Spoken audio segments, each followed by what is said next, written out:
Hey, what is up, Leafs fam, hockey world? This is the Leafs Convo. I am Norman James. Thank you so much for tuning into this particular episode. I think it's going to be a history maker, the biggest one Mike Hoffman, my podcast partner in crime, and I have ever done. And I'm talking about eclipsing the numbers that we used to pull in during the SoundCloud days of 2016 when we were simply known as the Convo. For the next 40 minutes, Mike and I are going to tackle your Maple Leafs questions, queries, curiosities, and concerns. You submitted your cues using hashtag AskMike on Twitter and YouTube, and now it is time for Mike and I to provide those cues with some A's. He's ready to go. I'm ready to go. You're ready to go. This special edition of the Leafs Convo starts right now.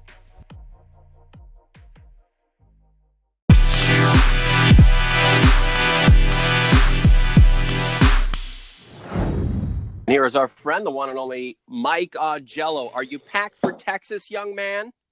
Good morning, Norman. Yeah, I'm getting ready. It's always when you have a lengthy trip, it's always you're always making sure that you don't miss certain things that you'll need. And yeah, I'm checking my list twice before heading out to the Lone Star State. How long are you going for? How many days? Leaving tomorrow and getting back Sunday late. So 4. And you've got to account for how long it takes a steam locomotive to get down there. No, I'm taking the space shuttle. First ride via the Space Force. Yeah. No, it's just I'm not the greatest of travelers, so I just have to make sure that I'm all set up and make sure I don't forget my computer or my phone or something like that. Because once you're there, Michael, I think we need to tag you with a GPS just so we're certain that you are making your way in the right direction. Yeah, it's like the technology they use with the NORAD when Santa Claus is going from house Mike, to house. you have to arrive in Texas, buddy. I've already made a big deal out of it. I've created my little YouTube thumbnail picture. We've plastered it all over social media. It looks beautiful, but the expectation is that you will arrive at the destination somewhat healthy and ready to go, covering the Maple Leafs for us. So, Mike, can you at least somewhat promise that? Yeah, I can promise that. I'm sure. I'm surprised that you didn't superimpose a cowboy hat so it looked like J.R. Ewing on it. You know what? I was actually thinking of doing that, and I told my wife, I'm like, look, I think I'm going to throw a 10-gallon on Mike's head. She said, you're already making him look bad enough. So, yeah. Yes, and again, let's not forget, you and I we do the dirty work here. We do the podcasting, but let's not forget, if you are married or you have a significant other, she is the boss over all of this. So if Melissa wants to pull the plug on this project, that is the Leafs Convo podcast, you'll blame me, but it's somebody else pulling the strings. Anyway, Mike Hoffman, too much Mike Hoffman on Twitter today, Mike. This guy is traveling toxicity, allegedly.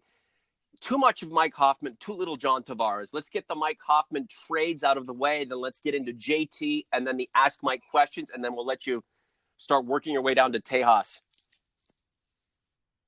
Well, the Hoffman deal in relation to the Leafs, I just think it's interesting that I think Ottawa looked to move him out of the division, and then San Jose decided to move him right back in the division. And if you look last year, near the end of the year, Florida, they had a bad start. They had some injury problems. Yeah. Their problems were not on defense. We're not in goal, although James Reimer is not a number one.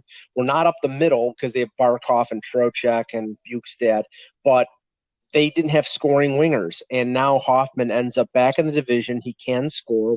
I'm just going to put all the stuff off the ice aside because we don't know for sure what's going on, and now he's going to get a fresh start in Florida.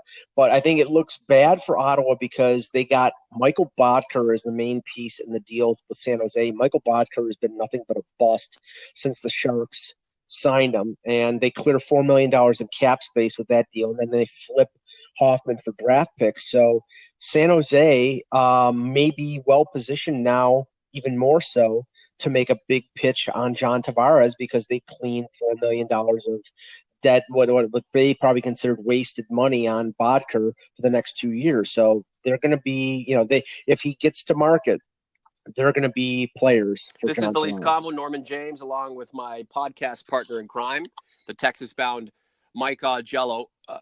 A lot of the the goings on in Mike Hoffman's life, allegedly with his fiance or his wife, and the verbal attacks or assaults on Erik Karlsson and his wife, really ugly stuff. And a lot of it's alleged, a lot of it's hearsay, a lot of it's innuendo. I don't want to delve into that snake pit. So let's pull out of it. As you've mentioned, we probably should, and I've actually been advised by a few people on Twitter to focus on the player. Now, say Mike Hoffman gets to Florida and, his head is clear hockey-wise, he can get out there. What kind of player is he? I think he can score 25 to 30 goals, which he's done with the Senators. If they put him on a top line with Barkov or put him with Trocheck, I mean, he's speedy. He's really skilled. He's an experienced winger in the Atlantic Division, so it shouldn't be much of a transition for him. So I think, all the other distractions and all the other possible implications aside, if we're talking strictly on the hockey side of it, it's a good move for Florida because they were shorthanded on the wings, and now there've been a lot of rumors about them being a potential destination for Max Pacioretty. I don't think that's going to be the case now because how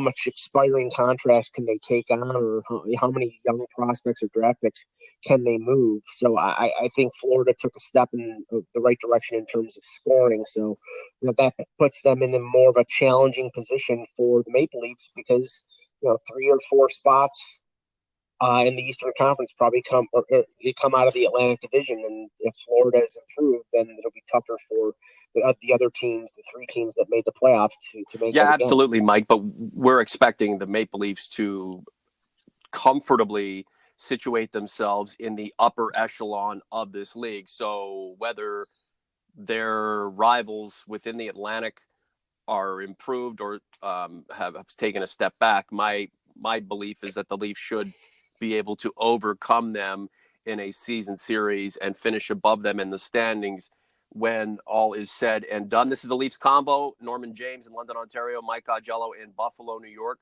On our Leafs Convo YouTube page right now, in the Vault section, I have posted a video about 6.5 minutes of myself and John Tavares back in 2009 post the Oshawa to London trade. It was unbelievable. So he was just settling down, and he and I did a one-on-one within the Knights dressing room, and we just talked about a lot of stuff. And right around the 6-minute mark, I asked him, I'm like, okay, here's the scenario for you. With the first pick overall, John Tavares selected by the Toronto Maple Leafs. This is before he was drafted, and this is during a lot of the posturing that Brian Burke, a lot of the squawk boxing that he was doing in regards to trading picks and all kinds of things to get that first overall selection. And John Tavares' face lit up, and I don't know, almost 10 years later, the guy is potentially staring at an opportunity to fulfill his childhood hockey dream of playing for the Toronto Maple Leafs. But 10 years on, professional hockey's different now, and there's a lot of millions at stake, and there's playing time and different things at stake. And I certainly want to get into John Tavares, Mike, as we get into your Ask Mike segment pre-NHL entry draft. So we can do that as well. Just, I guess, last point on Hoffman and, what you're thinking in terms of how a lot of the baggage that is attached to him may affect what he's trying to do. Or does it? I mean, do you go to Florida to kind of seep into the obscurity that is playing in Sunrise for a team that could be a dark horse, could be a surprise, could be a bust, but really no matter what, you go down there, you play, you live in that environment, nobody really talks about you? Well, I think that'll be a help in terms of, getting out of Ottawa and going to an organization where he can get a fresh start. But, it depends on where the allegations unfold and, the investigation, which I'm sure is still going to be ongoing, involving him and his fiancée. But it's what I take out of it, sticking strictly to hockey, is Ottawa is not done, and Ottawa is going to, it appears they're going to significantly tear down that franchise because Eugene Melnick doesn't want to spend tons of money. Now, they may make a bid on Erik Karlsson, but I don't think Erik Karlsson wants to stay in Ottawa, and I'm not basing that on anything that I've heard, just my opinion.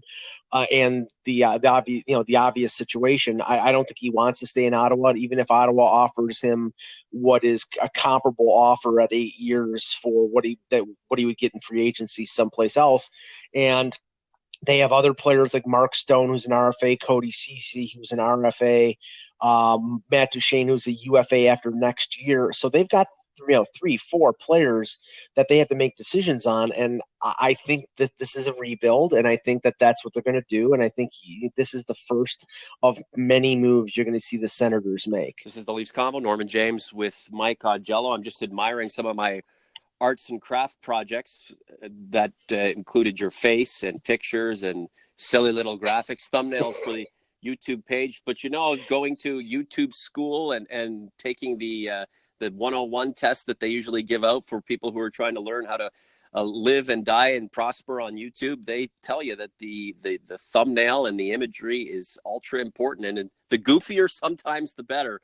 And in this world of machismo that is hockey and its fandom, sometimes that goofiness doesn't play too well, but I could give a shit. We're doing our own thing here on the Leafs Convo podcast, and we're doing it well. Do you want to get into some questions, Mike? There's all kinds of stuff regarding Tavares and speculation, so we can get at it if you want. Yep. Let's go. Okay. Let's do it. First question is from @CamWatts25.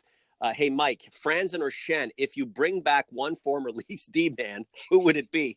I built you up and I started with a bust, Mike. Franzen or Schenn? Wow. Well, since Cody Franzen was playing for Rockford in the AHL during the Calder Cup playoffs, and Luke Schenn was playing for Arizona, they're both right-hand shots. So I would say Schenn on a 1-year deal, but I don't think any of them are in the plans for the Leafs. All right, hashtag Ask Mike. This one from Kirk Anderson @K Joseph Anderson. Do the Leafs trade Nylander for a stud D? Actually, stud's the wrong term to use to describe someone who's really good. Look it up. I don't use it. Once you look it up, you'll never use it again. Or do they have another option? Did you get that, Mike? Options. I don't think they I don't think they have to trade Nylander to get a quote stud defenseman unquote. I think they have other pieces that they can move, and they can package a draft pick, a prospect, a player to get that defenseman. I think that their aim here is to sign Nylander to a bridge deal. And, I mean, I think the chances are less now that he gets that long-term deal unless everything fits perfectly if he takes a deal that the Leafs think is a good value. But I think we're going to see a 2 or 3 year bridge deal. This one from my buddy Gents @Jays Leafs Pats. Sparks, Nylander, and a pick package to Edmonton for Nurse, etc. Yes, please. Would you? No way. I mean, I like Darnell Nurse. I think he's a really good defenseman, but yeah, that's way too much. Way too much. I mean, first of all, I don't think Edmonton is trading Nurse. I don't think they're trading. I think the defenseman they're probably trading is Clefbaum. He's sort of fallen out of favor there. There's been a lot of speculation about Clefbaum to Buffalo and a deal for Rasmus Ristolainen, and that makes a little bit of sense. But I don't think they're moving Nurse. Nurse has grown into a pretty good, young, tough defenseman. Can skate. He's not great offensively, but he's good enough. And that for a team that's hard, does not have had a number of defensive problems. Why would you get rid of Darnell Nurse? Sparks, Nylander, Liljegren, and a pick for Drew Doughty? Drew Doughty is re-signing with Los Angeles. I'm convinced of that. And what does Los Angeles need Garrett Sparks for? They have Jonathan Quick. They have Cal Peterson, who was a Buffalo draft pick who they signed as a free agent. He's probably going to be their future goaltender. Don't get me wrong. Garrett Sparks is going to have interest from teams who need a goaltender. I think, teams like Carolina, teams like the Islanders who are looking for maybe a number two who can play more than the usual backup amount. I think he'll have interest, and I think the Leafs if they get something of value back We with referenced trade Jay him. Beagle in the last podcast that we did, Q&A styles, you and I doing our thing. It's entitled The Blockbuster and the the Blockbuster and the Beagle. It's like I'm writing TV for Disney or something. That's just ridiculous. But again, YouTube 101. Kyle Outridge, is Paul Stastny an option the Leafs should pursue heavily? Who do you think plays fourth line center for the Leafs next season? Is Paul Stastny a fourth line center? And this is why I referenced Jay Beagle. Hashtag Ask Mike from Kyle Outridge. First of all, Paul Stastny is closer to being a number one than a number four. He was making $7.5 million last year and played on Winnipeg's either number one or number two line. So he's not. But they're clumped in together here. Okay. Yeah. No. Right. No. So do I think Stastny is on the radar for the Leafs? No, because I think he's going to, with the center core after Tavares, the number two center in free agency is probably Stastny, and the number three is Tyler Bozak. So right now, I think, Stastny could get a 3 or 4 year deal at $6 to $6.5 million, simply because there are not a lot of centers out there, and that's way too much for the Leafs in terms of third line center. I think if they get a third line guy, it's going to be via a trade. And who the fourth line center will be, I think it'll be either Freddie Gauthier or Miro Aaltonen or Power Lindholm. It'll probably be internal.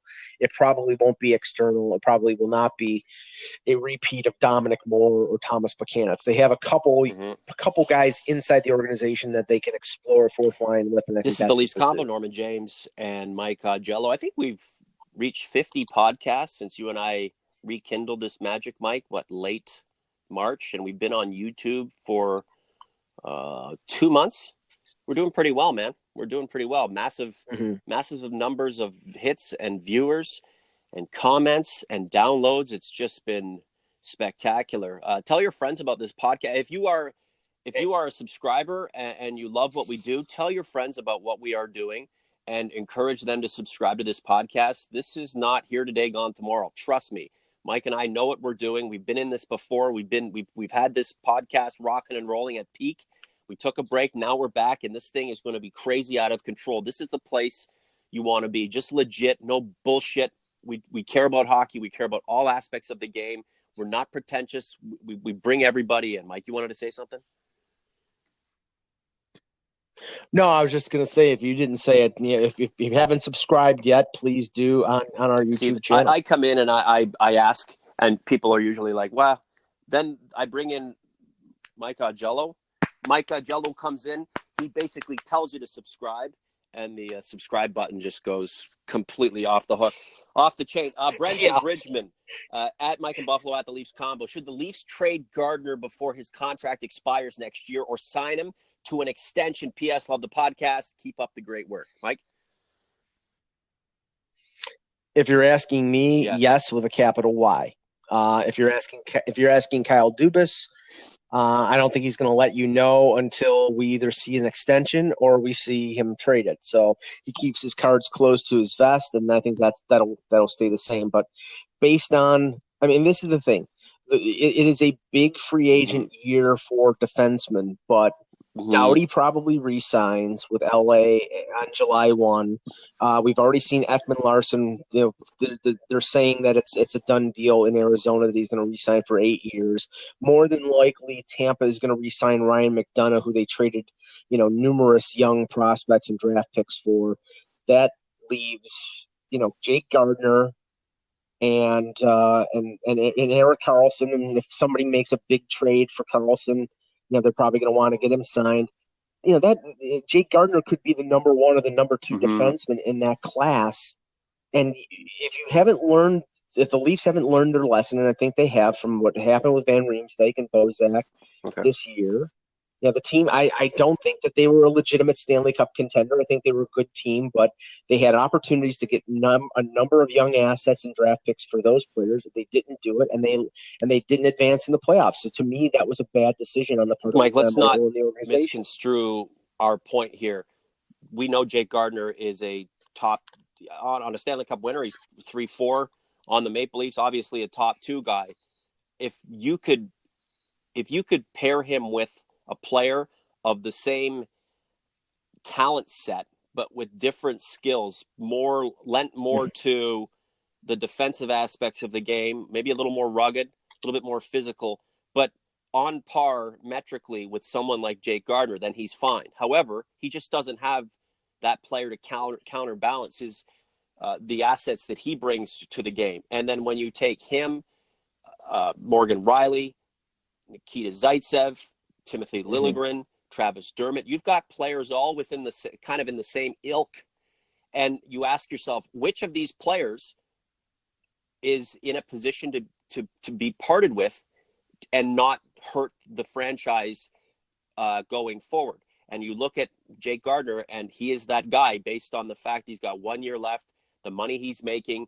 You have a lot of these young players who are in the same mold as Jake Gardiner coming up through the pipeline, yet you just don't have someone to play on the other side of the blue line to counteract or to counterbalance and complement what Jake Gardiner gives. So that's why Jake Gardiner's the target here. If he stays and the Leafs can augment what he does with a player who does what Jake Gardiner doesn't do, then fine and dandy. But I don't know if that's going to be possible. So this isn't an anti-Jake Gardiner thing. He's all great, but clearly with this defensive unit right now, this team isn't winning a Stanley Cup. It needs to be upgraded, and I think it's going to have to part with one of its players in order to bring back a sufficient player to help get this team to where it wants to go. It's far be it from being a Sure. pro or anti Jake Gardiner statement. It's basically asset management. If you're going to sign him, then sign him. If you're not going to sign him, the last thing you do is let him play out the contract. Because if he has another career year, if he scores more than 52 points, and he goes into free agency, with a case to make, $6.5, $7 million a year, then you either trade him now and get value for him coming off a career year, or you trade him at the deadline and you get as much as you can for him, but you don't let him walk away for nothing. And I still don't understand why they did not move Van Riemsdyk coming off a career Mike, year. you're still angry at Matt Sundin for not waiving his no trade clause. Matt's is the greatest Leaf of all time, man. Matt Sundin he's king. If you want to doubt Matt Sundin's skills, watch that game in 2006 against Calgary. He reaches 500. This is one of the greatest things I've ever seen in hockey. He scores a hat trick to reach 500 goals for his career. His third goal, the Leafs shorthanded in overtime. He rushes the puck past Calgary's blue line, lets go of a effing bullet that Mika Kiprasov didn't even bother trying to stop. He was leaving the net before the puck hit the twine up under the banister. You remember what I'm talking about, Mike. Come on, you got to give Mats his credit. We're not continuing this podcast until you reconcile right here, right now. I give Mats Sundin credit of being a Hall of Fame player and a great player, but I continue to say that I don't hold him in as much high regard because he didn't waive his no trade clause. I always say that. He wanted to hit the bottom with his teammates, Mike. Come on. Yeah, he was. Yeah, absolutely. There you go. And you know what? Wonderful. He did eat his chunky soup, just like Mama told him, right? And didn't he beat Wayne? Didn't he beat Wayne Gretzky in a game of hockey horse or whatever the hell they were playing in those McDonald's commercials? Legend. Tiddlywink. A few more questions. Obviously, we want to talk about John Tavares as well. Chris in the 6. Go through what you think the Leafs promotional video for John Tavares would look like. Well. Obviously, I'd have to consult with YouTube myself and create a bunch of thumbnails for him. But what about you?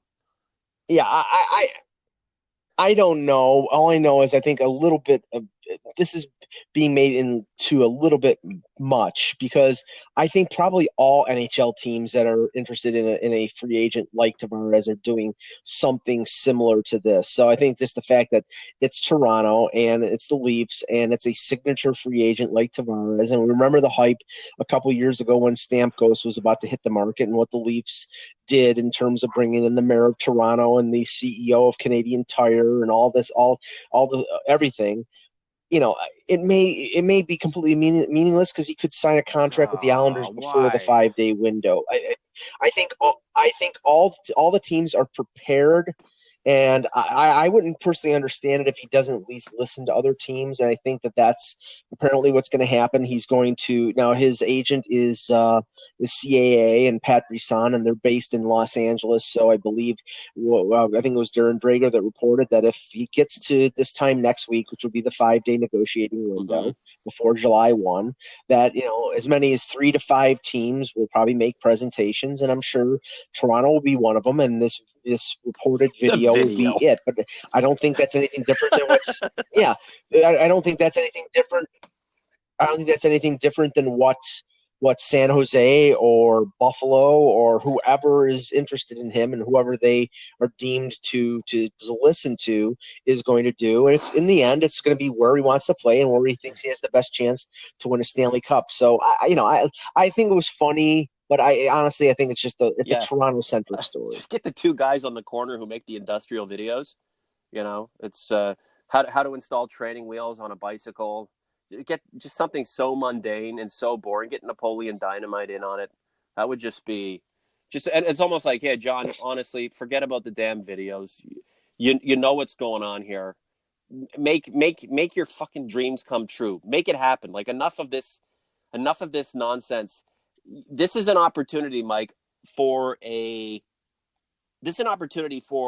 massive a player of huge stature who was ushered into the league with incredible fanfare, maybe didn't necessarily live up to the generational talent hype. I mean, he's arguably generational talent, but now has the chance to take his career to the next level with the biggest team in the game and actually bringing to fruition the whole concept of that Toronto born and bred star ultimately finding his way home during a period of his career where he still has much to give, where he's not on the downward slope of his career. This is an opportunity for that. Now, I don't know if he cares the same way or has that same affection for the Leafs that he did all those years ago when I was interviewing him in the Knights dressing room and asking him how he'd feel about being selected by the Maple Leafs.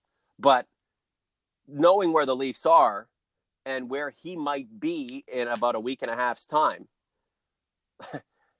this guy has a chance to defy the odds. It's in his court, really. Is it not, Mike? It is, and I think that as opposed to a couple of years ago, and then I brought this up on the Buzzcast earlier this morning. The Leafs are in a completely different place than they were 2 years ago. Remember, when they were going after Stamkos, they hadn't drafted Austin Matthews yet. They were coming off last place in the entire league. Stamkos probably his perception was, I'm going to be looked upon as having to be the savior in Toronto, and if it doesn't work, I'm probably going to get excoriated like David Clarkson did. Now, in this instance, there is support there. There's a young core of a really good team with Nylander, with Marner, with Matthews, and it's an embarrassment of riches. And it's not going to be all on John Tavares. But that being said, he may decide he wants to stay in New York. He may decide that San Jose, now that they've added Evander Kane and they have a group of players there and they get to, they've made lengthy runs in the playoffs the last few years, that's a place he wants to go. We won't know until he makes the decision, and I doubt anybody will know until July 1st or July 2nd. If I could move to the United States, I lived in Texas for several years. A great time. Romantic era, amazing time. I'd love to live in California, Bay Area for sure. But when it comes to hockey and wanting to be in the thick of it, there's no better place than the mecca of the game. It's just true. There's nothing wrong with that. It's just true. You just accept it and you move on. And it depends on where John Tavares' head's at. Now, if the complications of paying John Tavares to become a Maple Leaf get too convoluted and a little bit screwy, then I could understand why he would pass up on the max deal for 1 year and then, signing a long-term extension in year 2 based on certain elements or certain things going right, as opposed to just that massive lump sum of max dollars that he could cash in with going to, say, a San Jose or staying on Long Island. However, from where I'm sitting right now, where he's been, where he's at in his career, and where the Maple Leafs have a potential of going next with a guy like him in the fray, man, oh man, I never mind the agents. I hope mom gets up there and says, John, get your ass back to Toronto, because not only does the family want you here, but your hockey family, millions of Maple Leafs fans would like you to come and I don't know, just defy the odds, make history, John. Join the Maple Leafs, win a damn Stanley Cup or 2 or 3, and the rest is gravy. You may not have to buy a beer again anywhere you go, especially in the GTA. Tim the Enchanter at El Timbo Libre. I am curious to know how the marketing and personal services proposals floated around with regard to MLSE and Tavares could be anything other than cap circumvention. What loophole would they be exploiting here? I mean, you're not Brandon Pridham. Well, but go ahead.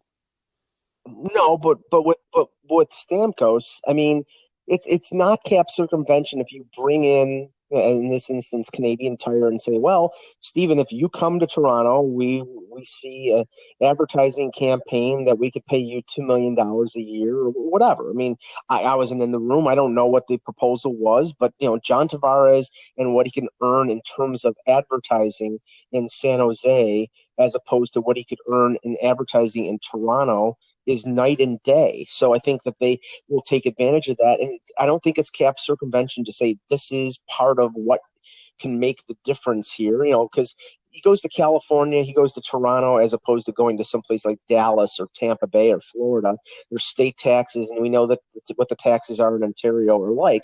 But if he can make more money to overcome the difference, then it makes a return to going to Toronto more plausible. I think that Kyle Dubas, Brandon Pridham, and the Leaf organization, one of the things I think they're going to do is think outside the box in trying to get more talent on this team.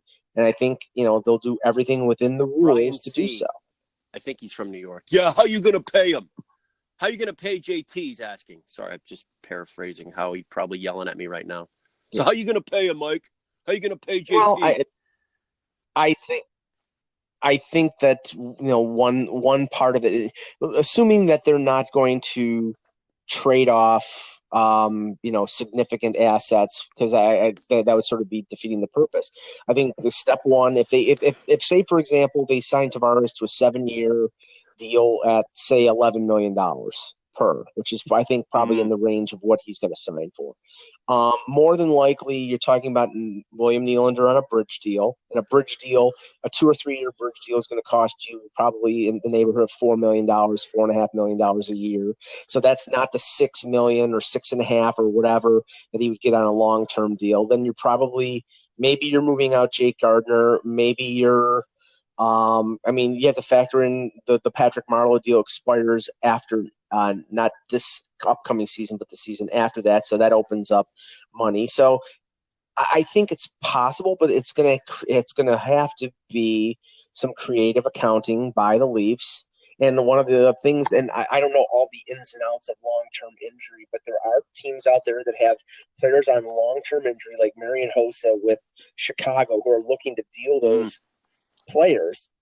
And if you place a player on long-term injury, that opens up cap space. So in a sense, you can have a salary above the salary cap and be able to fit more on the under the. Now that I don't know all the ins and outs of whether that can be done to go over it, but they did it with Lupul and Nathan Horton, and maybe they could do that again in a deal to get Marian Hossa if they bring in Tavares. But again, I don't know all the ins and outs of that. Is too much creative accounting for John Tavares to be paid a potential turnoff for him and his representation? Well, I think what they're looking at is the feasibility of the team being competitive, they're going to be, aren't they? And having a chance to win it. Well, no. I'm saying in the long term. I mean, you've got to remember he's 27 years old. He is, and I'm using this phrase. I'm sure he doesn't think of it. I think he's wasted some of his core career years in Long Island with a team has not been competitive. He has to choose a team that he believes is going to be competitive for the next 5 to 6 years and have a legitimate chance to win a Stanley Cup. And all the evidence points to the Leafs being that with Matthews, with Marner, with the young group of players that they have. And, they have the financial resources to, if they have to buy out players or if they have to take salary on or if they do, they can do that, whereas other teams can't. So I would think that where the Leafs are and the financial might behind the Leafs is going to be helpful in making the case to John Tavares to come to Toronto. Here. Austin Marnlander, Mike's fourth line center candidate. We've already kind of gone over that. And then we have Dylan wants to know about what about Derek Ryan as a 3C? Really? Is that?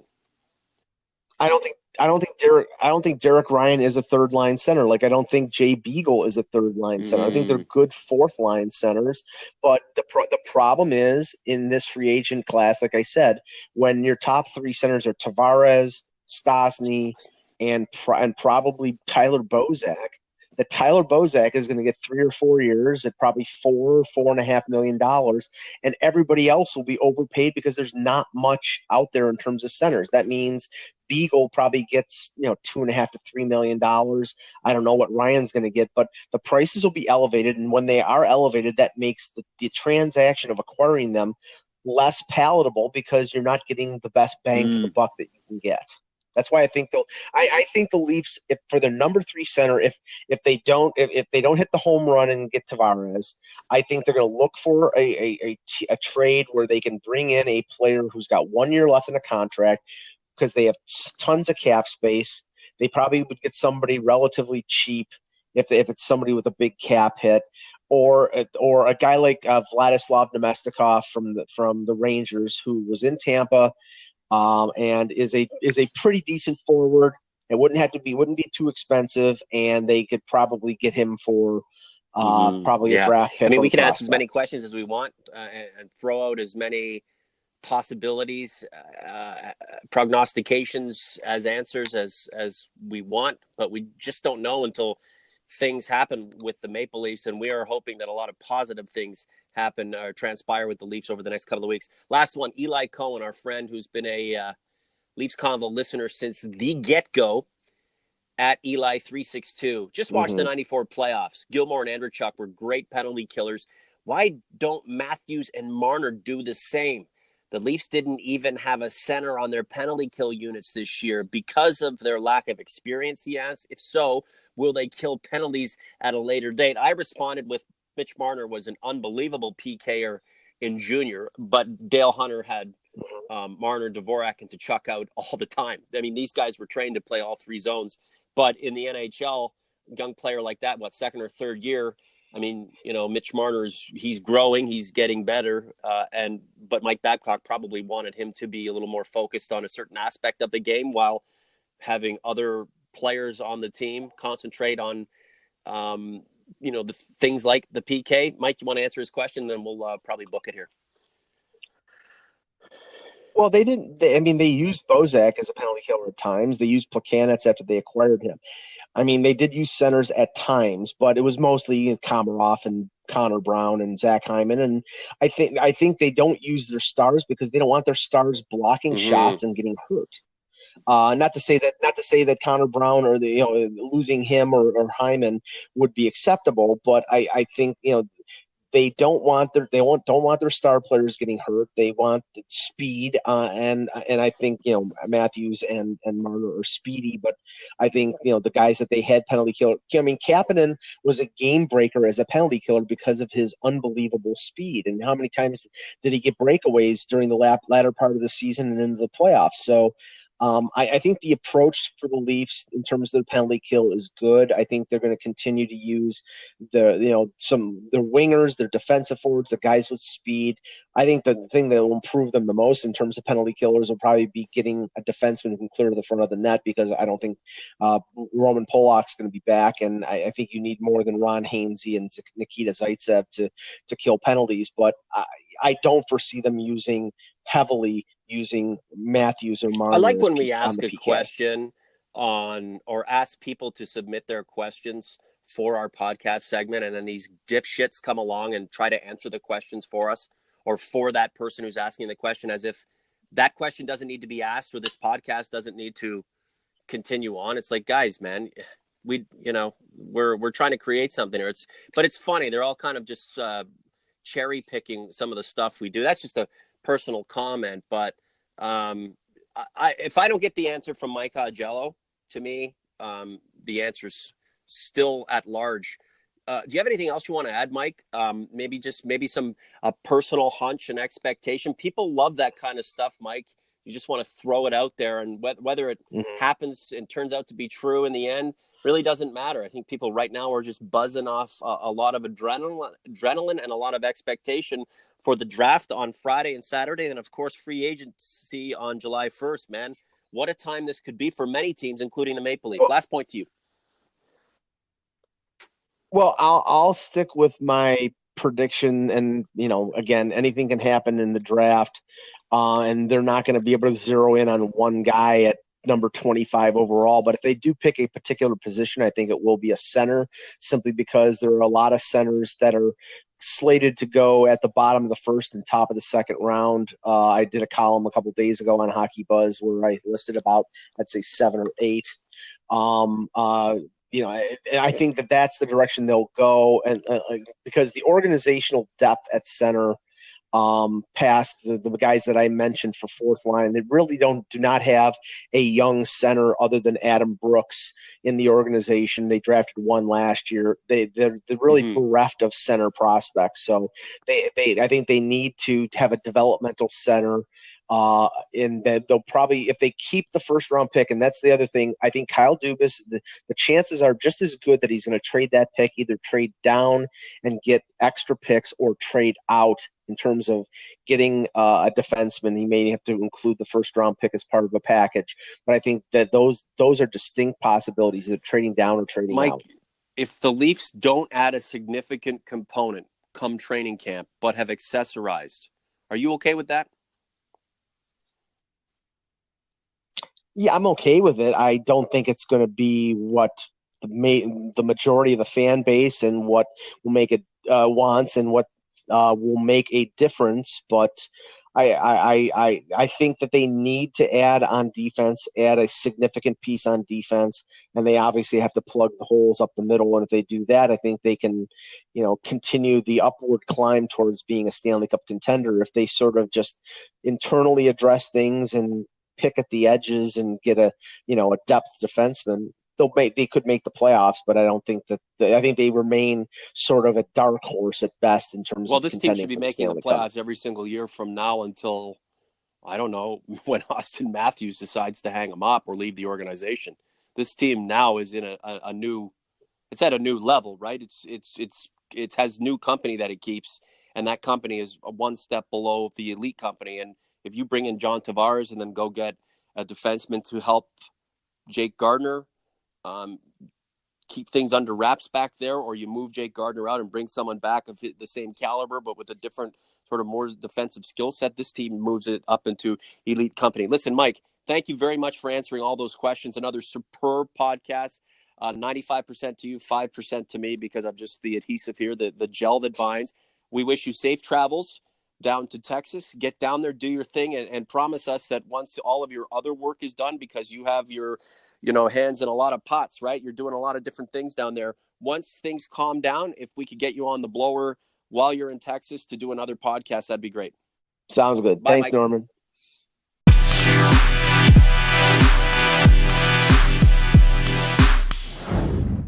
I love those Q&A segments with Mike Augello. The omniscient one teaches us so much about the game, and we all come away from that experience so much better for having had it. Let's hope John Tavares and his reps use their better judgment and elect to continue John's NHL employment with the Maple Leafs when that time comes. We don't know if the Leafs are even that interested in JT. We hope they are, and if they are, and JT is put in a position to make a decision on coming to Toronto and helping take the Leafs from contender status to elite contender status, fingers crossed that he makes the right decision and brings it home and helps his boyhood favorite team, the biggest team in hockey, finally win that damn Stanley Cup.